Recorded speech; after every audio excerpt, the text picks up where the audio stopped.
Welcome back to the Scarlet Faithful podcast. I am your host and co-founder, Aaron Breitman. Thursday, June 1st, back for another episode in our daily format, one day after the early entrant withdrawal deadline for college basketball players in the NBA draft. Yesterday's episode was a rapid reaction to Cliff Omoruyi returning to Rutgers, announcing around 1 o'clock on Wednesday that he was in fact withdrawing and that he was returning to Rutgers, which was huge news. Definitely went down to the wire. You know, when I referenced that I heard on Tuesday, what I meant was that I heard it was not decided at that point the day before. So it really did go down to the wire.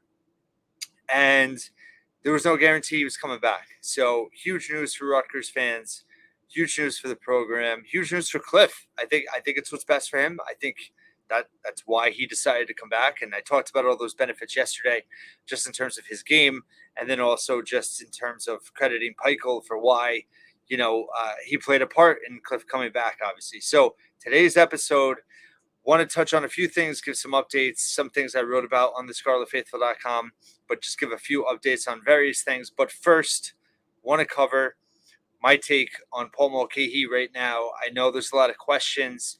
He did not formally announce anything prior to the midnight Wednesday deadline to withdraw for the NBA draft. So I'm recording this close to 4 p.m. on Thursday. The NBA should come out with a press release relatively soon, and I have an article ready based on the fact that I fully expect Paul Mulcahy's name to be on the press releases list for early entrants that withdrew from the NBA draft.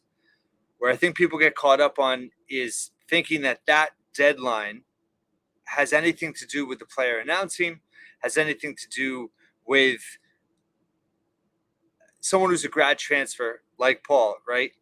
There really is no deadline to have to announce future plans. Of course, would it have been a great scenario if he announced yesterday or even today so far that he withdrew and that he's back and he's looking forward to next season?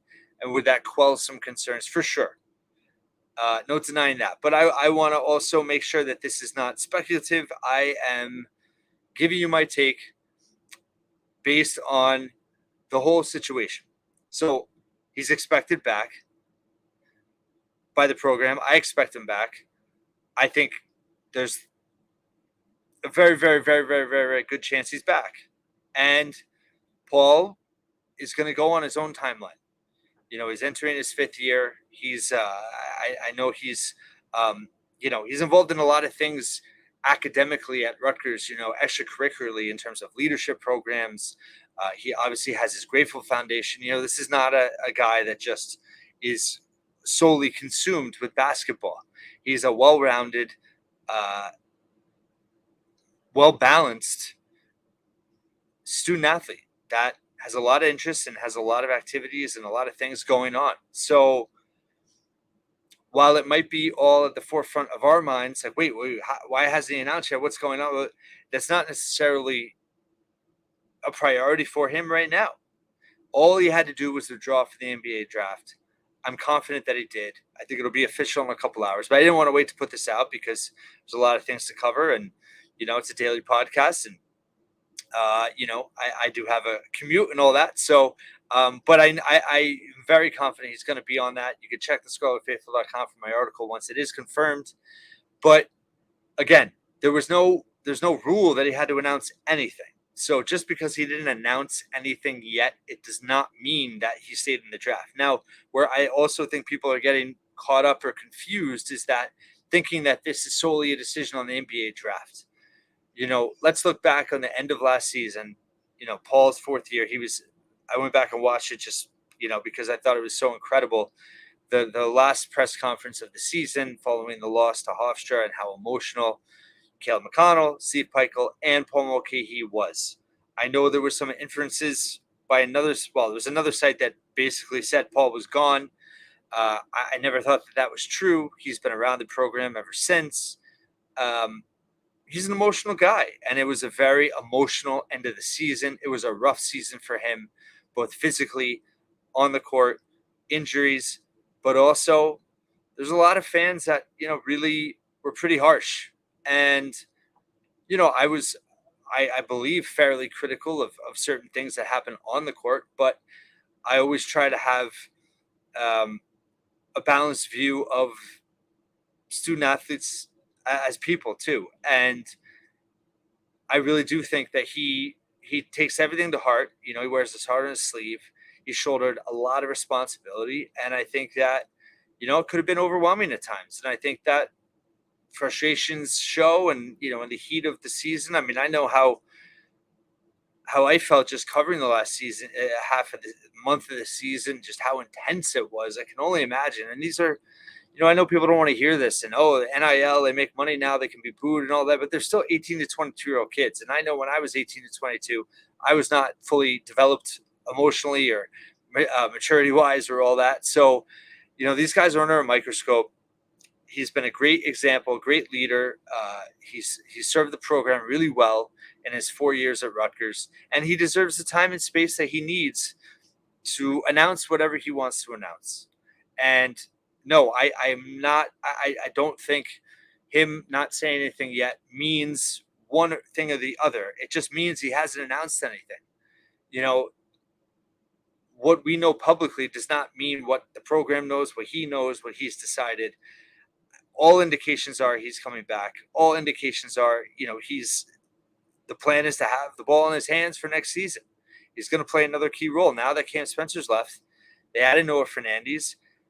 I think that that's actually going to be a benefit for him to have another guard in the backcourt with him with a different skill set, someone that's more of a natural creator. Paul's always been a little bit of a different type of guard and point guard. He's not traditional in the sense of he beats his man off the dribble, and he has size mismatches that he can take advantage of with his post ups, with his backing down defenders. He's got tremendous passing and ability and vision. He's a very smart player. And, I think a lot of things just kind of caught up to him at the end of last year. So it makes sense that he's decompressing and he's taking his time and he's doing what he wants to do in terms of a timeline. So I think as fans, we have to respect that. But in terms of the NBA draft, what I'm saying is, people say he needs to understand, he's not ready. Well, I listen, who are we to tell Paul Mulcahy? I'm sure he's getting good advice. I'm sure he got good advice. He got feedback. He had workouts in the NBA. It's not just about the NBA draft. It's about him expressing his freedom and opportunity to just explore, in terms of whether he's actually looking into pro opportunities, perhaps overseas. I don't know if he is.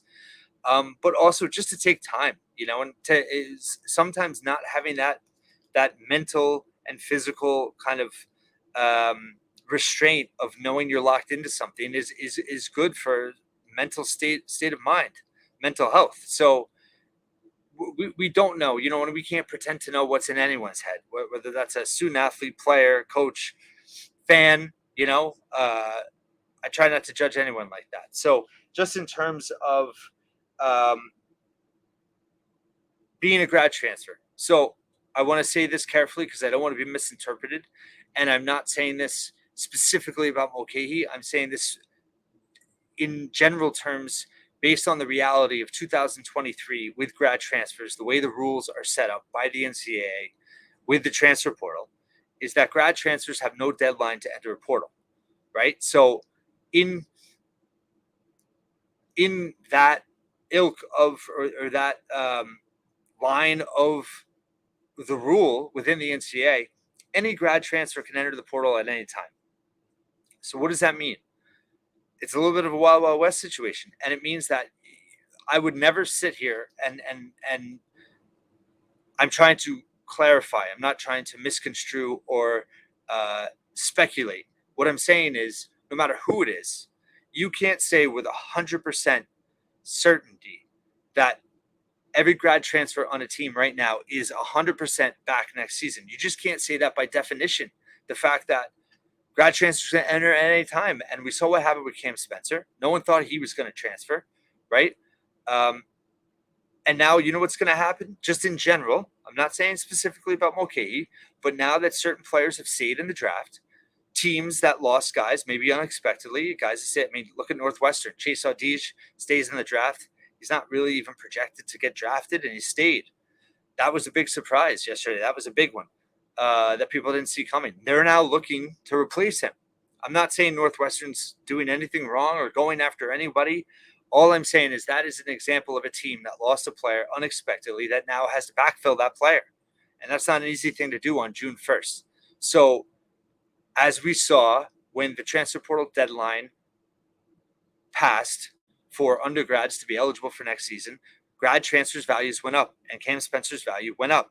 So naturally, here's another cycle where the NBA early entry deadline is passed. Those that stayed in, some teams lost guys unexpectedly. Other grad transfers are now, their value goes up. So I would never misrepresent the fact that, and sit here and say, oh yeah, Paul Mulcahy is 100% coming back, just because of the reality of college basketball right now. You can't say that about any grad transfer. Now, do I expect Paul Mulcahy back? Absolutely. Do I think that the program expects him back? Yes, I do. Do I think he's going to come back? I do. But just because he hasn't announced anything doesn't mean he's not. So you just have to chill, take a moment. It's a wait and see approach. And like I said, just because it's in the forefront of our minds, we want the roster set, we want to know, and we want to know. It's his right to take whatever time he wants to take. And that's pretty much what I wanted to say, just in terms of respecting his process. Rutgers obviously would benefit. I've said this many times this offseason. I wrote after Spencer transferred unexpectedly that Paul Mulcahy was even more valuable than before. When and if he comes back, he's going to play a huge role next season, and for multiple ways, and just his impact in the program, and in terms of the culture and the chemistry and all that. So he's a vital piece, and getting him back would be another huge boon for Rutgers. You have Cliff Omoruyi back now. You have Noah Fernandez, who transferred in. You have Gavin Griffiths, the highest signed recruit in modern program history, coming. Rutgers is exploring the portal. You have Antoine Woolfolk and Derek Simpson entering sophomore years. Really excited about both of them. Muat Mag is recovering from injury. We're not quite sure when he's going to be back, but soon enough. I'm excited about Jamichael Davis, who should be in soon, and that's another guy. You got to respect his process. Just because the national letter of intent deadline had passed doesn't mean he's not coming to Rutgers. All indications are he's going to be at Rutgers very soon. So, and Antonio Chol is a project that we don't know too much about. We know Pico raved about him. He reclassified last year. So there's a lot of pieces to like. Andre Hyatt is a very he offers stability and versatility in a way that not all players do. Could he be more efficient? Sure. But he offers Rutgers a lot. And him coming back, I still think, is an underrated return. So hopefully, he is back as well. I expect him to be very confidently. And we'll just let the process work out as it works out. But just wanted to express what I know of the reality of college basketball these days, and why you can't say anyone's 100% certainty when they're a grad transfer. That being said, I don't think Mulcahy's a flight risk. I think he'll be back. I think he'll announce whenever Paul Mulcahy wants to announce, and that's what it's going to be. So chill out. All right, a few more things to cover. In terms of Rutgers news, I covered on the ScarletFaithful.com today. Rutgers Wrestling added Mitch Moore from Oklahoma, 4-time national qualifier, between 141 and 149 pounds. He said on Instagram he's going to wrestle at 141. Rutgers already got another Oklahoma transfer in Jacob Butler, who's probably going to wrestle at 149. So 2 big additions there. They also obviously added Harvard heavyweight Yaroslav Slavikowski, who's really, really strong heavyweight. So Scott Cadell's done a great job with the portal this year. He said after last season he was, he made very strong indications that he was going to be very active in the portal, and he has been. They've lost out on a couple key guys, but those 3 have been. They're all, I think, going to be in line to start next season. Be interesting to see who else they get if they continue to go at other portal candidates, but we'll see. But that was good news that happened last night. Then, in addition, baseball added. I missed this. I'm gonna probably write about it tomorrow. But they added Lafayette outfielder transfer Pete Safreda. He set the program record for Lafayette for 13 home runs this past season. He's hit over 300 in different seasons. This past season, a little bit low. Kind of numbers wise, kind of looks like a Chris Brito type replacement. Not the highest average, but hits for power. Had a almost 900 OPS last season. He's a grad transfer, play right away. He's from Monmouth Junction and went to Hunter Central. So Steve Owens already rebuilding the team, hopping in the transfer portal within a week of the season ending. He's done a great job throughout his tenure at Rutgers, adding key pieces from the transfer portal as well. So that happened, and that's good news. Softball. Payton Lincavage, third baseman, won the Rawlings Gold Glove for the best defensive third baseman in college softball this past season. That's a huge honor. She was also second team All Big Ten. She was, second in average. She actually led Rutgers in homers, on base, slugging, OPS. She was second in, what else were you second in? Batting average and runs scored. But defensively, she was amazing. She had one error in 130 chances over 57 games. She had 0 errors in Big Ten play. She had a 992 fielding percentage, and she won the Gold Glove for third base. So I don't know when the last time Rutgers softball had that happen, but it's got to be a while. It was also their best record. They went 33-25 this past season, 32-25. And it was their best record or most wins since 1994. So head coach Kristen Butler has the program pointed in the right direction. And then a couple other small things. Well, not really small, but just, notes that I wanted to mention. Rutgers announced an NIL store today, a partnership with Campus Inc. To market NIL merchandise for Rutgers student athletes. So I know there's been a lot of panic and concern over NIL lately. And, by no means is this going to break the bank and, change, I guess, or raise the ceiling in a dramatic way.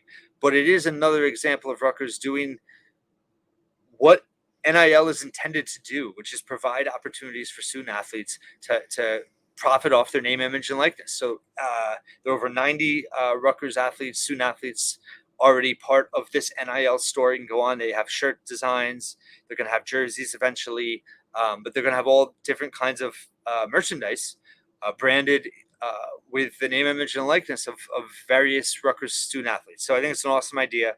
And I wrote about it today. You can read more about it. And I have links to the store directly as well. So check that out. And then the last thing I just wanted to cover was Rutgers football announced on yesterday was Wednesday, 7 game times for the 2023 season. The two most notable is opening game against Northwestern, Big Ten opener as well, has been moved to Sunday, September 3rd at noon. Will air on national television on CBS, which is cool.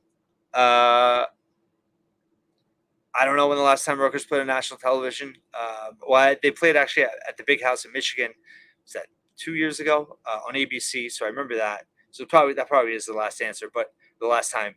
But this is on a Sunday with no NFL and where there's not going to be a lot of college games. So they really are going to have a huge platform to make a big impression to start the season. It's a Big Ten opener as well as a season opener. So it's a huge game already. But this just kind of raises the stakes a little bit in terms of being able to make a statement, not just to the Big Ten, but nationally. I do honestly think that it's going to hurt attendance being on a Sunday at noon in the middle of Labor Day weekend. I'm pretty sure the Jersey Shore gets CBS on all the bar TVs. So I'm sure the bar scene is going to be tremendous. But I hope it's a great turnout. I encourage you to go to the game. But noon on a Sunday of Labor Day weekend, this was a television decision. I don't know how great it's going to be for attendance. But again, it's a great opportunity. And then the following week, Saturday, September 9th, they're playing Temple. It's a night game, 7:30 on the Big Ten Network. So night game pretty early on, which is pretty cool. Several other times announced. Nothing's, either 12 or 3:30 games. But what I thought was interesting of the the broadcast assignments that were announced, and not it was only 3 or 4, but Rutgers was not assigned to any Peacock only streaming assignments, which Peacock is the streaming network for NBC. Obviously, the Big Ten has a new deal with NBC, and Michigan and Penn State got assigned streaming only games. Obviously, that's to drive people there and to drive up subscribers. I have a sneaky suspicion Rutgers will get, a few Peacock only streaming games later in the season. We'll see, but at least that was notable that, hey, so far, they don't have any games to sign there. I know people are going to grumble and it's not going to be the easiest thing to do, but hey, that's technology today and that's where things are headed. And, certain sports are definitely in a hybrid model in terms of traditional outlets, cable, and streaming. So get with the program and plenty more. So thank you so much for listening and watching once again. I expect Paul Mulcahy to be announced by the NBA later today that he did withdraw from the NBA draft. I don't expect him to announce that he's officially back or anything at all. Should not be a cause for concern. And I hope clarify or offer some context into the situation.